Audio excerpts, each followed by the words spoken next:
வணக்கம் நண்பர்களே. நீங்க அன்றாட வாழ்க்கையில பார்த்தீங்கன்னா, சிலர் சின்ன சின்ன விஷயத்துக்கெல்லாம் இரிட்டேட் ஆறவங்களா இருப்பாங்க. இல்ல நீங்க உங்க அன்றாட வாழ்க்கையில சின்ன விஷயத்துக்கெல்லாம் இரிட்டேட் ஆறீங்களா? உளவியல் ரீதியா இதுக்கு 3 முக்கியமான காரணங்கள் இருக்கலாங்க. முதலாவது லேக் ஆஃப் ஸ்லீப், அதாவது தூக்கமின்மை.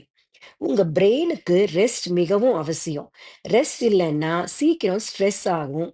அது உங்களுடைய எரிச்சலா, கோபமா மாறலாம். 2வது அன்ரியலிஸ்டிக் எக்ஸ்பெக்டேஷன்ஸ். மத்தவங்க எப்பயுமே நம்ப விருப்பப்படி தான், நாம சொல்றபடி தான் நடக்கணும்னு நினைக்கிறது. அது மிகப்பெரிய தவறு. 3வது ஹிடன் ஸ்ட்ரெஸ்.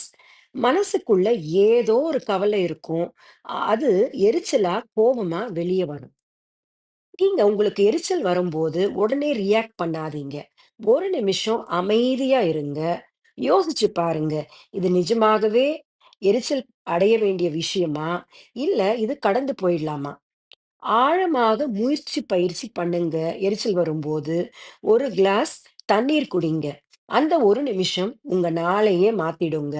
அமைதியாக இருக்க பழகுங்க. உங்க வாழ்க்கையும் மிக அழகாக மாறும். நீங்க தான் உங்களுடைய வாழ்க்கையோட ராஜா. You are the king of your life. நன்றி நண்பர்களே. வணக்கம்.